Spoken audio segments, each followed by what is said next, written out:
What's good, everybody? Thanks for tuning in to another episode of Over Quota. Please subscribe, rate, and review if you haven't already. And like always, the J. David Group, which is my company, is sponsoring this podcast. We help recruit today's go-to-market teams that will lead the next generation of unicorns. This podcast is also being sponsored by Allego, which allows you to record your best content for practice, collaboration, and feedback, and give sales teams a way to organize all of their best content in one place so it's easily accessible to help improve sales performance for everyone. Email me, web@thejdavidgroup.com, so I can introduce you to someone who will take great care of you. And my guest today is Manuel Rivera. Throughout his career, he's held leadership roles with global technology and pre-IPO companies, managing domestic and international partner programs, alliances, and channel sales. Currently, he's the VP of Global Channel Sales at Constella Intelligence, which provides digital risk protection for some of the world's largest organizations. And welcome to Overquota. Thank you. Thank you for having me. It's a pleasure being here. So let's just start with where I just ended. Tell me a little bit about Constella, your role there, and what vision you had when you decided to join. Sure. Well, thank you. My role at Constella, I started in January, just a few months ago, actually, this year. And my role is to develop the partner strategy, the partner program, working specifically with the channels, working with the alliances to help the company grow and scale, get into that space specifically inside our organization. Constella Intelligence is a company that offers, it's in what's called the digital risk protection space, which was assigned by Gartner a couple of years ago. And we offer a slew of solutions based on that. And now, if I would have to categorize where we are with the digital risk protection space, I would say it's everybody knows threat intelligence, everybody knows CMs and SOARs. The DRP is the next level. Think about it as a next sophisticated level in cybersecurity, collaborating with your CMs, your SOARs, your threat intelligence, your CTI, et cetera, and how it encompasses this. And we particularly have a platform that encompasses executive protection, brand protection, domain monitoring, as well as an investigative tool called Hunter, which is very unique in which it can unmask and bad actors in the dark web and connect them to their public persona. So these are all spaces, these are all applications that actually work in collaboration. It's not siloed anymore. So these are all intertwined. So my role is to come in, develop this channel strategy. I identify, recruit, and build a successful partner program. Let me just ask you a question about the grow and scale vision that you mentioned to start, which is that they had a vision, obviously, to grow and scale. So they came to you, obviously, and they wanted to hire you because presumably there was no partner program to begin with. Is that right? They had a little bit of a partner. They have been working with some partners, and usually companies, even from starting from scratch, they have something. They already have had some traction, and they see that there's an interest in working in the channel, whether it's technology partners or services partners. But there seem to have some interest in. And Constella was in that space. They had some things already. They had working with some partners, and what they needed somebody to come in is understand how the channel operates, the operational infrastructure. What do you need to have in place to make it scale, grow, and be successful? Everything from enablement to the onboarding. How do you work with these partners? Contracts, negotiations, revenue models. How do you build a joint value proposition? How do you go to market with these partners in the age of cloud, of course? So, do you work with MSSPs? Do you work with resellers, VARs? All of that, you come in and you develop and move forward. That's what I've been doing. I want to stick with grow and scale for a moment. When you hear grow and scale, what comes to mind? In other words, was there a goal of, say, okay, we want to get X amount of dollars from the channel program by a certain period of time? We want to have a certain amount of partners as part of the program by a certain period of time. Like, tell me a little bit about how that's articulated and how you understood it coming in. Sure. Well, all of those things that you mentioned are ingredients for scaling. Scaling is basically leveraging the partner program to increase your revenue, to increase your visibility in the market. That basically and is a false multiplier when it comes to the company revenue. So you can actually have a partner program and have it depends on your corporate strategy. You can come in and say, well, I'm developing this partner program, and although I have not really generated a tremendous amount of revenue, but I have generated some revenue in a short period of time, 12, 18 months. This partner program has given me credibility in the market. I'm partnering with certain companies that are working with me because I'm a credible vendor, and that actually automatically, indirectly, increases the company value. So that prepositions for good, for example, acquisition to increase the corporate value. So it all depends on the strategy. What is it that you want the scaling to be? Some companies will say, I want 50% of my revenue to be coming from the channel, which is actually uses a less resources because you're leveraging a third party to go to market. So it all depends on the kind of strategy that your company is looking for. Let me just stop there for a second when you say that. So if we want 50% of our revenues to come from the channel, and also not only do 50% of the revenues coming from the channel, but then also because we're not using our own internal resources, then I would imagine that I don't know if it's the profit margin or the cost of doing business, I guess, goes down while there's a new channel of revenue coming in. Is that right? That is correct. Your cost of sale decreases, and again, your revenue goes up. It all depends what sort of strategy you want. Some companies, I always ask the companies that I go working with. I'll say, hey, are you looking for when you want to develop this channel program? Are you looking to have the channel be a revenue generating business unit standalone? Do you want the channels to generate leads and opportunities for your salespeople to come in and drive that sales cycle and close those deals? Or number three, it's a hybrid. You want a little bit of both. So that's, again, part of the strategy that you have to determine. How is it that you want to leverage this partner program? How do you determine that then? In other words, given those three options, what is the right answer, I guess? I mean, apparently there's no right answer, but like how should a founder or a CEO, whomever is responsible for this, hiring someone like you, obviously, start thinking about what the goal should be in the mix? Sure.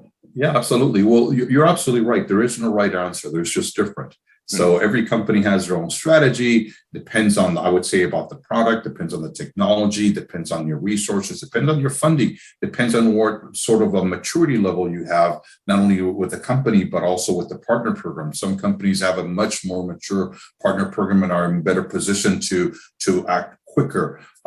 So it all depends again, but this is something that, being the corporate strategy, you look at the CRO and the CEO to determine this is what we want to do, and you would expect the CEO and the CRO to understand the value of the partner program and that it can bring in the channel, how it can help it scale. And then you have to work with that team, collaborate with the executive team to understand how your strategy. Okay, that's fine. We want to do this.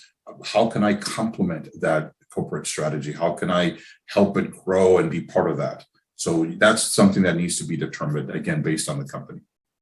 It's just I don't know if it's a curiosity question or a holistic question, which is that you mentioned the executive team and the CEO and the CRO. Are channel managers part of a C-suite at any point? I know that on your LinkedIn profile, you have channel chief in your tagline. Tell me a little bit about your thoughts on that. Sure. Well, they basically, the channel chief was for the CRN, a yearly mentioning that, that the CRN chooses their channel chiefs every year. I was very fortunate to be chosen, not named in the report, because I actually left my work towards the end of the year. And when it's published in February, you have to be part of that same work that you were. But I got a letter from the CEO and everything else, so it was very exciting. And later I learned that I wouldn't be printed because of that. But still, you get the title of channel chief. So ideally, you do want to be part of that team, and you want to have that participation, because otherwise, there's a lack of true communication and understanding, and how is it that you want this strategy to go. Right now, I work closely was working with the CRO and the North America, for example, VP of North America Sales, and the CEO. The CEO is very much involved with me, driving this kind of program. So we have tremendous communication there.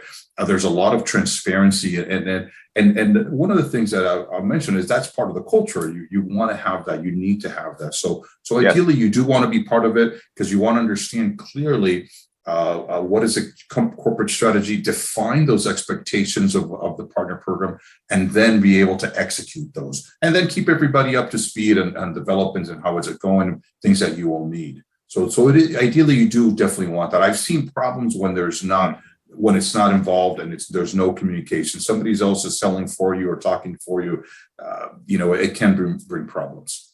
Yeah, it's kind of why I asked, because I would imagine that you have to be working cross collaboratively to make it work, cross-functionally to make it work. And people have to, the CRO, the CEO, and marketing, right, CMO, need to believe and lean in and say, yeah, we're going to support. This isn't just the redheaded, quote unquote, stepchild that people are talking about. This is where this is actually a core part of what we're doing, whether it's a third of the revenue we're expecting, 50% or otherwise, right? That is correct. Well, you hit on a very good point. I mean, anybody who has worked in partners will always tell you that it's a very collaborative environment. You're working with the C-suite, with the executives, you're working with the marketing team people, product development, product marketing, you're working with operations, with legal. I mean, it's a very large group of people, of resources, internal stakeholders that are actually involved to make this partnership successful. I mean, if you're working really well with one group and not working well with your pre-sales or your marketing, it's going to falter. Because it's a combination of things that actually will make these relationships successful. They require a lot of work from the internal stakeholders. So there has to be a very collaborative environment. That's a cultural thing that you need to put in place. Also, collaboration and transparency in order for everybody to work around it. I copy everybody on my emails. I give reports out. Anybody can call me at any time and say, where are we with this? And absolutely, they will know, and everybody can look at my work and they'll know. So if I'm not there or something happens, there's a question that needs to be answered, people know where the status is of a certain partnership or where the program is. So it's very collaborative that way. You mentioned funding as a consideration for, where you should be thinking about your channel program as far as the mix of revenue and those types of things. Tell me why. Why is funding, considering how much funding you have, important? Well, there's a certain funding is really important because many times not only funding for the company, but also funding for the program. So you want to really understand when you develop this strategy and when you're going to market and you're looking to do business development and demand generation through the partners and with the partners, you have to understand how much funding you have in order to be able to execute. So if you say, I have X amount and that's a really good amount, this is great, I can actually do all these wonderful things, versus saying, we're limited in resources, if we only have this amount, okay, now I know what I have that I can work with. Where am I going to focus on that? And again, I go back to the collaboration, because partners, sales, and marketing are very much tied together, especially partners and marketing. And how do you leverage the marketing resources to help you, for example, increase market penetration? And that's why funding is important to understand. What is it that I'm going to be working with this year, next year, and how is that going to impact the growth of the channel? I mean, you can say to me, hey, we want to grow the channel. This is great. This is fantastic. I love it. Sorry, there's no funding. Well, or limited funding. Well, I'm going to have to pick and choose my battles there. But at least but again, we go back to transparency. We define realistic expectations on growth.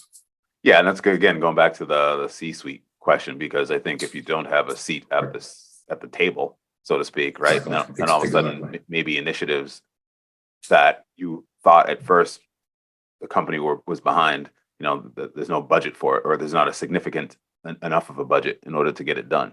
Correct. Yep, that makes That is sense. very correct. Yeah, I'm very fortunate. I'm in a position where I work with my C-suite team, with the CFO, with the CMO, with the CEO. I mean, I'm working with all of these people, and it's a very open, very transparent, and we know exactly what direction we want to go to and the expectations about the program. So that's that. You need to have that in place.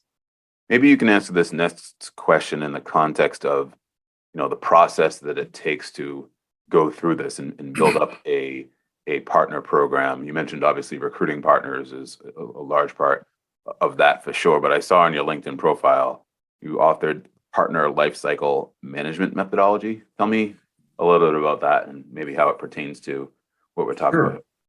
Sure. Well, basically, this methodology, this life cycle methodology that I put together is based on best of class processes that I learned working with enterprise companies that I work for IBM, I work for Siemens, I work for ABB in Europe, Unisys, et cetera. And it's basically taken best of class processes and how best to identify, recruit, and sign and manage successful relationships. And it's very important to really understand.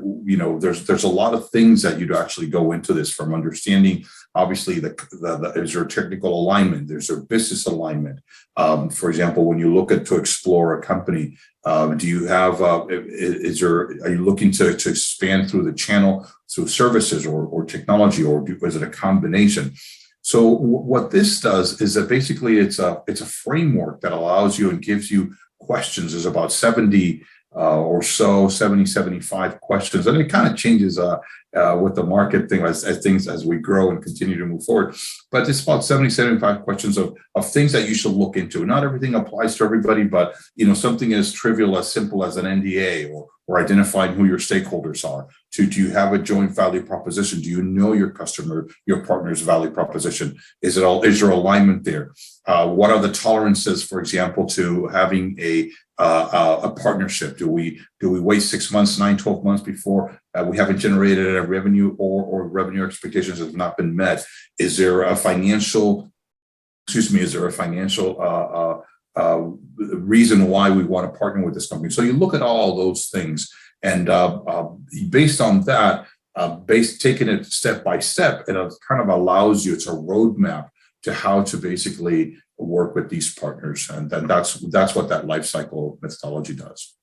Got it. Okay. Is that something that you would do before you actually, like at the very beginning, at the onset, you come in, you're asking, you're analyzing the opportunity, so to speak, with this methodology and the questions that you're asking in this, and then start to make decisions based on the kinds of answers that you're getting, or how does that work?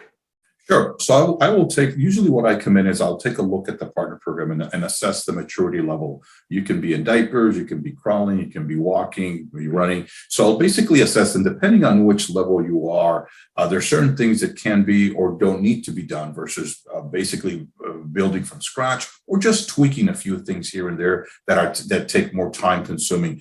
Sometimes you do a tweak or two, and it'll take a couple of quarters for you to see results, 3 or 4 quarters to see results. Other times you just have to build something and and you want results in the first quarter. So it all depends. But the life cycle methodology, what it does is it helps you identify which kind of partners do you want to work with. Now, before I go into that, I'll actually come in and look at your program and say, well, let me see your partner program and where are you right now? And typically what I do is I like to divide. I have a framework that I put together, which is very basic, of course, for working with partners. And you have usually 3 ecosystems. So nowadays, for me, what works is you have your services ecosystem, you have your technology ecosystems, and you have your cloud ecosystem. And your cloud ecosystem, you're working with the cloud service providers, your Amazons, your Bluemixes, your Googles, et cetera. Your technology partners ecosystems are technology companies that you have done partnerships with, that there's a technical alignment, or that you use or have a joint value solution with. And then your services ecosystem is where your channel goes. And there I usually split it into 3 tiers. And I split the services into tier 1, which are your global systems integrators, your Accentures, Deloitte, Capgeminis, focused on the enterprise. And then your tier 2s, which are your mid-markets, your reseller systems integrators, VARs, distributors, et cetera. And these guys, your Optus, your Carahsoft, Your guide points focus more on the mid-market, and they'll have some enterprise customers as well. And then your tier 3, it's interesting because depending on the product that you have, some companies have an internal a sales organization targeting the SMB, but many companies, our cloud, have transitioned also obviously to the MSP model, and to target that SMB market as well as the mid market. So and of course the big tier ones you size all have MSP capability as well. So once you see that framework, you can pinpoint, okay, well, I have 5 partners. Okay, well, where these partners belong? Well, 1 belongs over here in the tier 1, and 2 belong in tier 2, and 2 belong in tier 3. And that sort of starts giving me a map of where we are right now and where do we want to go. This is very important because if I look at where you are and you say to me, well, we only have, we hear companies saying 50% of the Fortune 500s are customers of ours. And so that's the market penetration. So if you say, well, my enterprise, this is a good enterprise product, but I'm only in the market 5% of the enterprise, and I'm 60% of the mid market, and I'm 35% over here in the SMB. What should I do? Well, let's say you want to be 50% enterprise, 30% mid market, and 20% SMB. So that kind of starts giving you a framework. Again, this is based on corporate strategy. So now you know your market penetration. And then goals, okay, how do I actually grow to 50%? Well, let me get marketing in here. Do I need to do a market analysis? Do I need to get some KGAR reports? What is the market trends, partner trends? How are those? Is there a lag time with those? So now you know where you actually have to focus. And here's where the funding comes back in. How much funding do we have to invest here? Are we going to do something as simple as a webinar or trade shows or build new use cases? So that's how you sort of start mapping this whole thing. Okay, I'm going to need 10 partners in these groups. Then I'll bring in the life cycle management and say, okay, this is what I'm going to do to identify and recruit those. So there's a whole process to it. You mentioned KGAR report. What's the KGAR report? I don't know what that is. The compound annual growth rate.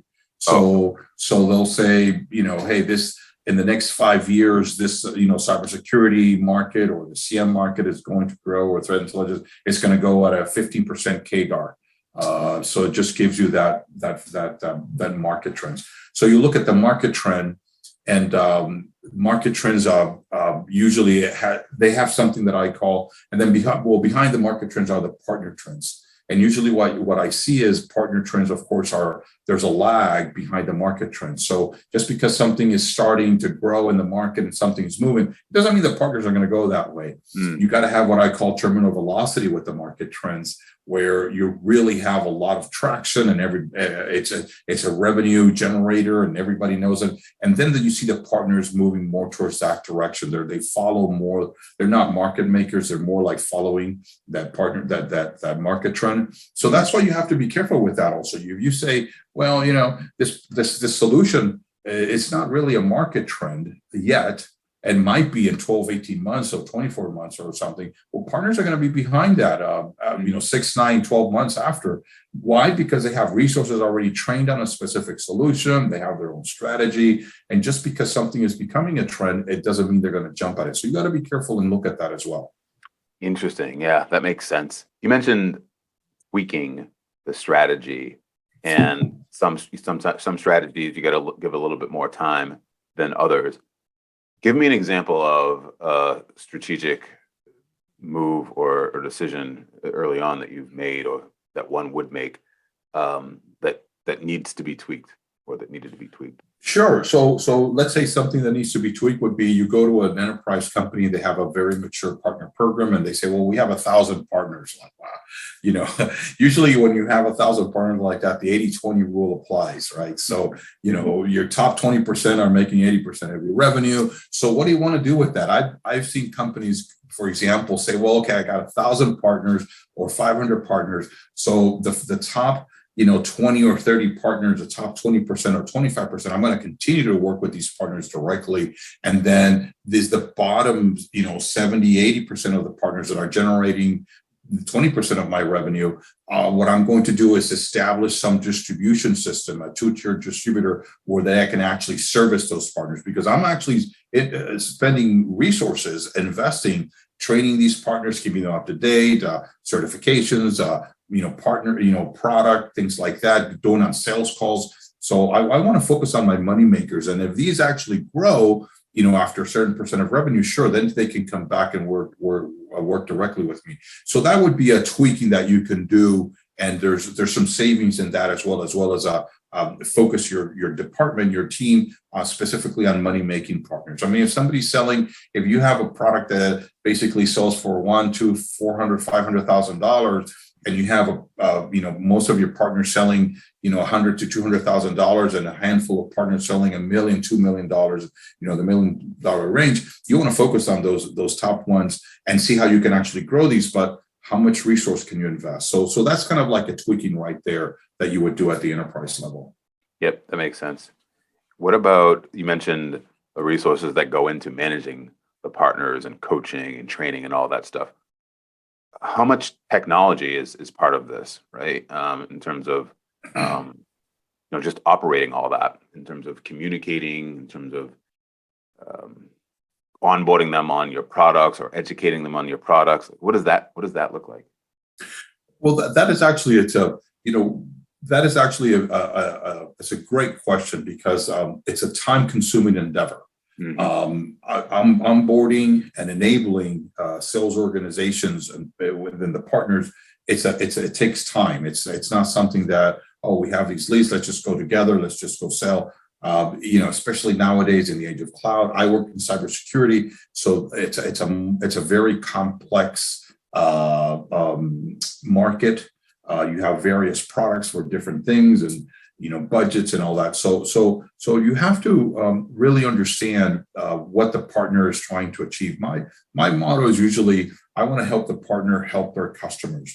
So I sort of try to figure out how can I complement or supplement whatever it is that they're doing or they're trying to do in order to basically help them be successful in the market. So when you look for resources and assigning resources, it all depends on the type of partners also. But trying to have them understand how to sell your product and then become experts at selling your product, identifying opportunities and being creative with those opportunities, that's just very time consuming. I mean, it's not something that you can expect to do quickly and be successful. It will take some time.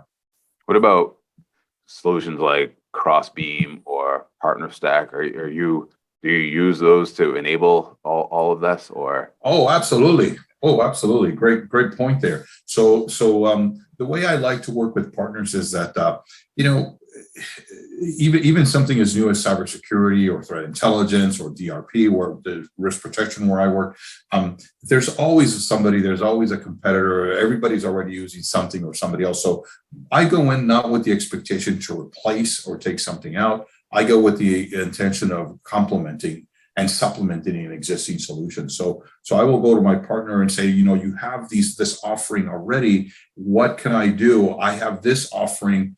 My value proposition, it actually enhances yours, makes it even more powerful. It's a stronger message, bigger message. The customer has more options, and it's a supplement to it's a complement to what you have. So I'm not looking to replace my competitors. I'm looking to complement that solution. So you look at the solution stock there.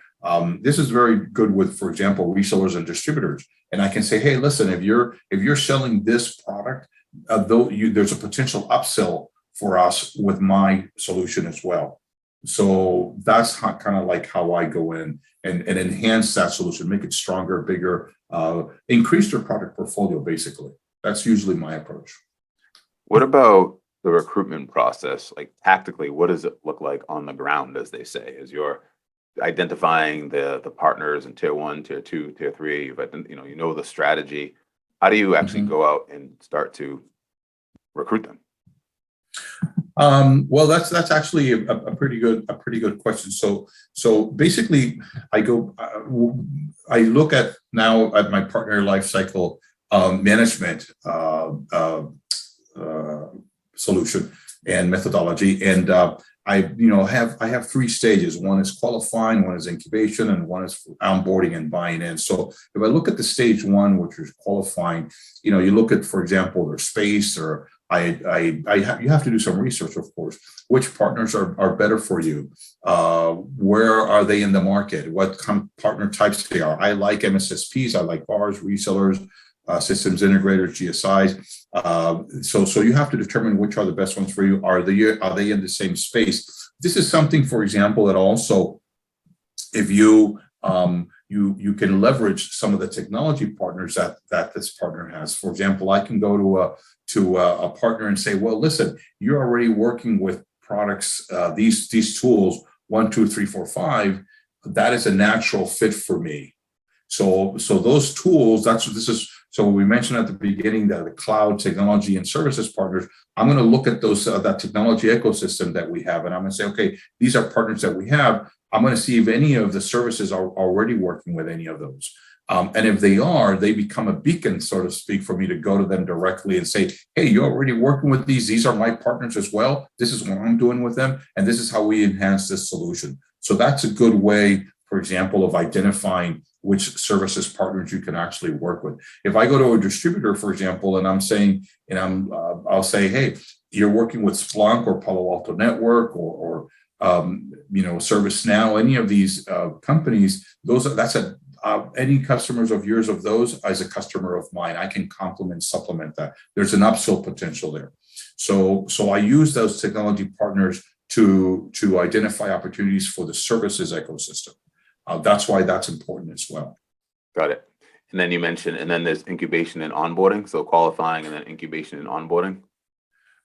Yes, absolutely. So basically, there's for the incubation is usually the second phase, and you look at the strategic roadmap, the type of partnership that you want to define. Again, the joint value. This is one of the most important things. Is really understanding that joint value proposition. I see a lot that there's not really a clear message with the vendor. How is it that they want to sell, or what is it that they're selling, or how are they presenting themselves in the market? So having a very defined value proposition plus a joint value proposition with the partners is crucial. Developing a joint go-to-market is crucial. Supporting the business cases, the market analysis, all those things are very, very important as part of the incubation. And again, what are your timelines? What are your expectations? Can we do some marketing initiatives to increase awareness, increase our market footprint? Those are the things that you want to look at.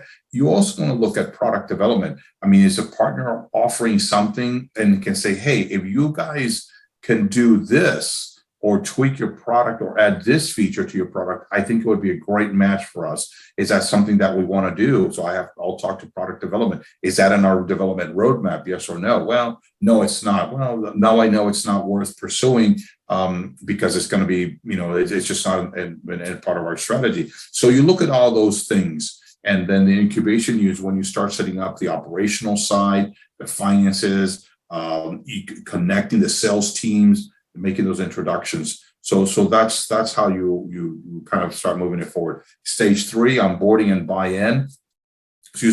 Are there any closed deals? Do you have referrals? What's the path to success? What are for example, are there tools in place that you set up in the incubation that'll help you successfully manage this relationship? There's a portal, is there a registration process, is there a marketplace, things like that. End of year review, end of quarter review, is there an executive sign off? So those are part of the processes that actually help better define the relationship and see how successful you can be. Got it. And I would imagine that you're not the only one calling on them to be in your partner program, clearly, right? Yeah, clearly. So how does that work? Like, in other words, what do you need to do tactically to break through the clutter, to stand out, if you will, right? This podcast helps me do that, right? As an example. What are you doing? What have you done in the past that when you're trying to get into their inbox or get meetings that, you can say, this is what we've got? Or is it just as simple as, activity drives the results and you just got to keep pounding away at the phones and email and that type of thing? Well, I like to be a little bit more strategic on my approach. I mean, I literally, more is not necessarily better. So I'm very premeditated how I approach it. And usually the way I see it is like either you come in with a tsunami wave and throw everything at them and listen, I have all these products, I have this tool and this big, offering and all of that. Or I again understand really well what my partner is specializing in. Mhm. Now, again, I go back to qualifying, is there a business and technical alignment? If there isn't, and I determine that in phase one, well, I'm not going to waste my time with this partner. So by the time I actually trying to understand if I already know there's technical and business alignment because there's a differentiator in how I actually position myself. So instead of coming in with a tidal wave, I am actually very specific. I like more the special forces approach and go in very to a special place, to a unique place and say, look, you're doing all these things. You're working with all these technology companies. This is your solution offering. This is what I can do to help complement it. And I say that because it's very important to be prepared. I see some companies that go in, well, let's just go talk to this partner and see what happens and let's explore and see what's going on. And I think that's the worst thing to do because, they want you to come in and say, look, I already have a plan. I already know how is this going to work. This is the solution. This is how we're going to make money. This is going to be good for you because of this, and be very specific on that. So the more prepared you come to a meeting like that initially, you want to come in and just create an impact that way. The more results you'll get. I like to be extremely prepared with that and not just go in and say, well, let's see how it works. Let's just go talk to this company. Maybe, we can explore and find something. That's not my approach. My approach is I know what I'm going to go talk about. I know what I'm going to present. I know how you're going to make money. And I know what the value proposition already is going to look like. Why? Because I've done the research and I know what they sell and I know how I can complement them. So being prepared that way is extremely important.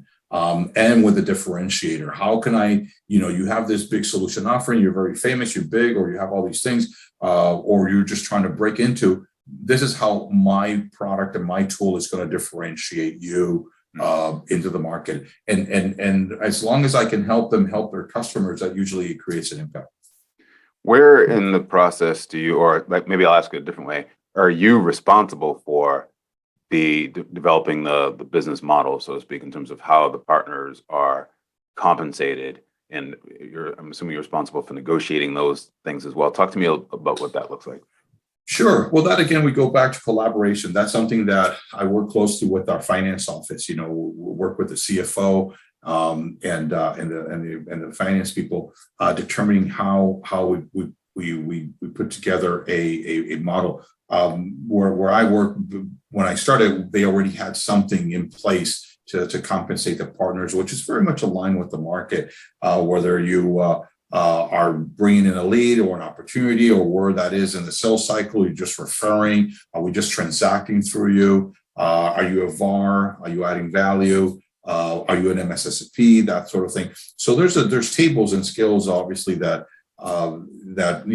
it's very standard in the market. But when I started here, something was already there, and I've had some input, and I exchange ideas with our CFO, and they're very open to obviously accommodating to work with the partners. So we want to entice the partners in. I'm a very big fan of compensating the partners and leveraging the finances to offset future churns. So that's I like to do that. So it all depends what company you are and all, but it's a very standard model. What about team building? Have you stood up a team there as well? Are you planning to, or even in the past? Mm-hmm. Oh no, absolutely. In the past and present, yeah, absolutely. Having a team is key. As you grow, you need to really have people that understand how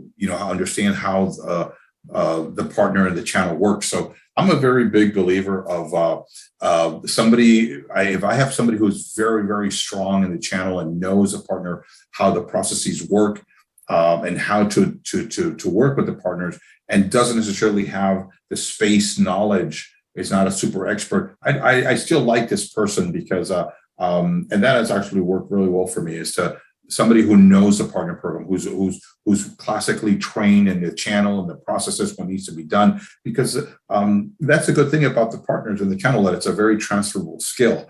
So I find that you can work in different spaces as long as you have the background and the training, and it's very useful to do that. So I like building teams with those kind of folks. You just brought something up that is I hadn't thought about before, but you see a lot of classically trained direct sales methodologies, I guess, if you will, right? Whether it's Medic or MedPick, Challenger, Sandler, and those types of things, which I would imagine that, is there something, if somebody were to decide, okay, I want to be a part of the channel, or I want to be a channel sales manager, so to speak, is it just something that they need to learn on the job, or do they have specific, channel sales programs and trainings that people can look into? Sure. Well, that's a great point that you make, and yes, the answer is yes. They are sales processes and methodologies for the channel as well, that they are available for training. And it's a really good point, because what I see a lot is when you go to companies and look at their sales force, the way their sales force is set up and their processes mostly are your traditional sales cycle. And those don't necessarily apply for the partner. The partner sales cycle is a different one. So sometimes, as part of the operational infrastructure, is setting these steps and setting how is it that what needs to be in place to move that partner sales cycle. Is there attribution, or what kind of partner it is, identifying the partner. It's a different sales cycle than a direct sales cycle. So that's a great point that you make. I've actually just done my own and program some of the sales forces, develop those steps on my own, understanding what that sales cycle is different and what needs to be done and accomplished for the partner as well, maybe like 8, 9, 10 steps as well. And each one of those has a different requirement. So that's actually very important. But yes, they are. Mine's basically based on experience, having to work again for the global technology companies and having that the best of class processes experience, but they are training classes and certifications in the same areas as well that are very, very useful. Not to put you on the spot, but can you think of any off the top of your head that somebody's listening to this? Hey, ask them what. You know what? Off the top of my head, I can't think of any. Okay. Actually. No, I can't think of any. But that's what I mean, right? In other words, you and I can both think of 4 or 5, traditional direct sales process training. Yeah. Right. But when it comes to channel, I do this. I've been doing this for 15 years. I don't know. You know what I mean? I don't know off the top of my head. Yeah. There's account management and a lot with partner training and how to manage a partner program. I've seen them on the internet. I Googled them. I've looked and read a few. I just, no names come to mind right now, but there are many that will help you. There's actually channel solutions. I get a lot of emails, for example, that, hey, listen, we have a channel process already in place. We help channel companies, things like that, or channel mechanics or something like that. I think they actually help you develop that partner program or the methodology, how to put these in place, these steps in place to manage your partner program. So there are many that actually do it. I just don't know any off the top of my head. I'm envisioning Manuel Rivera methodology, MRM, coming up at some point in the future. You know what? I like that. The MRM. I never thought of that. Okay, hold on. Let me make a note there. There you go. Yeah, write that down. I'll write that down. Thank you. I mentioned at the top that obviously you've done international and the domestic and international. What are some of the differences between the two tactically, as far as setting up one or the other? Yeah, well, that's a great question. And my experience is that when you're putting a partner program together, it all depends where you sit in the organization. But if you're managing a global organization, or you're trying to implement a global program, you got to have either way a global strategy. And this is what, this is what we want the partner program to do. This is how we want to achieve it. We want it to scale this way and identify partners, etc. We want to be channel driven, so to speak. That's basically the overall strategy. Very key because you execute tactically in each region. What works in UK doesn't work in Brazil or South America, doesn't work in APAC J, doesn't work in North America. So you have to actually find out. There's different laws and rules, regulations, obviously working with the partners as well. So especially, there's taxation. Brazil, for example, some countries have very high taxes of importing products and technology. So you have to understand all of those things and what works. What is a market? An SMB market or a mid-market in Europe. It could be an SMB market in North America. What is an enterprise in Latin America can be a mid-market here. So you have to understand those products, and especially that each region has a favor for certain types of products. So you actually have a global strategy and you execute tactically in each region. You have to have a plan for each one of those regions. Even working with some of the partners, if you work with a global system integrator,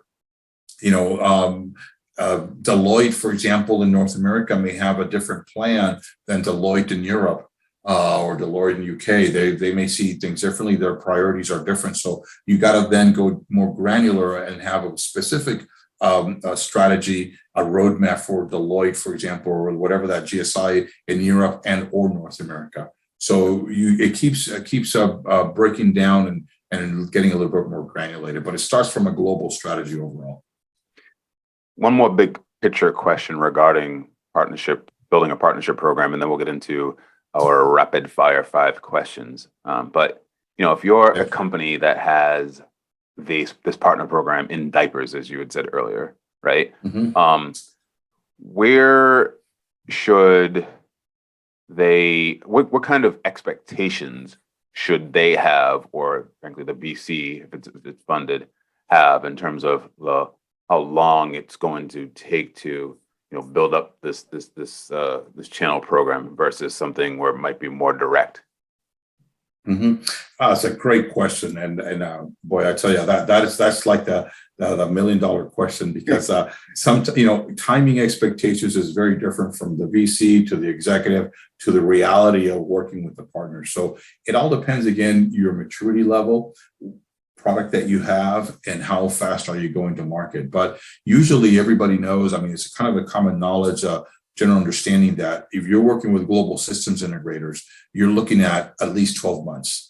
It could be 18 months. And the reason for that is because, these people work with their customers. Of course, we know that they're trusted advisors that bring them hundreds of millions of dollars. They're not just going to give you the list of the keys to the temple, here you go. So there's a lot of trust building there. They have to really understand what you're doing. Is there value? All those sort of things. And of course, the smaller companies operate on their same premise, but they actually can turn on a dime a little bit quicker. So I'm looking at channels, maybe 6 to 12 months is usually the typical, but then you got to add your sales cycle length to that. So if I have a product that takes 3 to 6 months and I have a new partner and I'm looking at channels 6 months also, so I'm looking at a year there before I start seeing revenue. So it takes some time to build that trust. If you're starting from scratch, putting the operational infrastructure in place, I have something that I call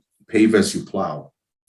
Which is basically, pave as you plow. And pave as you plow is basically my approach to, we'll worry about that when we need to worry about it. Right now, this is, very focused, very compartmentalized. I need to have this done right now. And then the next step, when the next step comes, we'll work on that. Why? Because we have limited resources. So that way I don't get bogged down with red tape. I need to have all these processes in place first. Well, no, my priority is to make money. So I'm actually going to move the sales cycle as aggressively as I can, as I'm putting a new process in place and I'm developing a new process in place, putting that in place. So the next one, that's already in place there. So that's paving as you plow, because you have to be aggressive. You got to be, you can't sit around, well, I'm waiting for 6 months to put all these things in place first before actually I can go talk to a partner. It's like, wow. That's a lot of money, dollars every day. You're burning dollars in a startup, for example. So you need to be aggressive that way. I love it. I'm definitely going to write that one down too. That's such a great visual too. Like I can literally picture a Yeah. paver and, The guy, exactly, oh, yeah, scraping the ground and paving yep, behind. Yeah, exactly. I've seen the guys put sidewalks here, through the neighborhoods, and I yeah, mean, they're scraping the ground and putting, people behind doing this and other be doing that, and before yes, you know it, they're concrete's being, poured in. yeah, So pave as you plow. yeah. Love it, love it, love it. Great visual. Okay, you ready for the fun part of it called the rapid Shoot, fire five? All right, go ahead. here we go. What motivates you? What motivates me is to in work, the ability to be creative, working with different peoples in different parts of the world, different parts of different companies, different backgrounds, and being able to be creative. That's a very big motivator for me. So You qualified that, so you said work. Do you want to add what motivates you personally?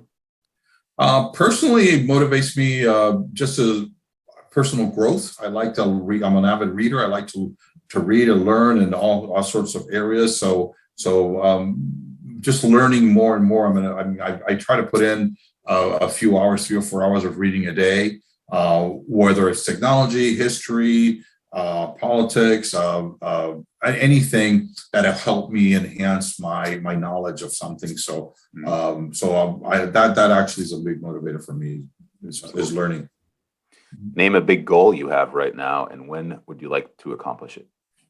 Geez, okay, a big goal right now. I'd like to go back and be able to do my 40 mile a day bike rides that I used to do a few years ago. So training for that, trying to get back in shape to do that. Awesome. What's your most preferred way to learn new information? I think you just said it, but Reading, but I listen to a lot of podcasts, and I like to watch a lot of documentaries.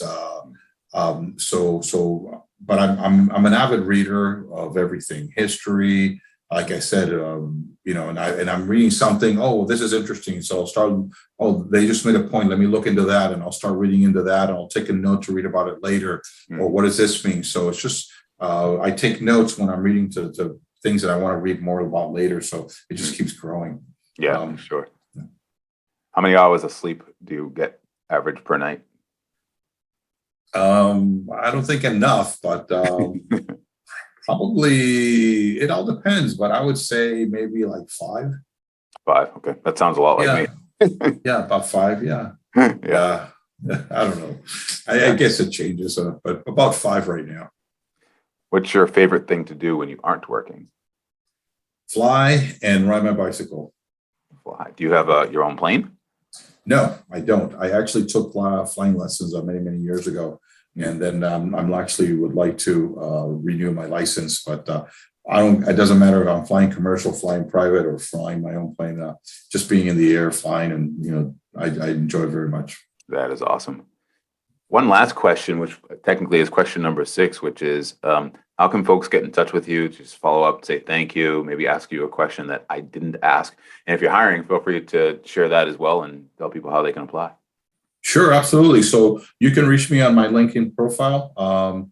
Make sure we enter Manuel Rivera, one of the Constella, or go through the podcast. My email is there. Contact me. There's Manuel Rivera is the most common first and surname probably in the Spanish language. So make sure you enter Manuel Rivera and Constella or one of the companies, and so it comes up, because otherwise you'll get a list of a million Manuel Riveras, or go through you. We reach out through you.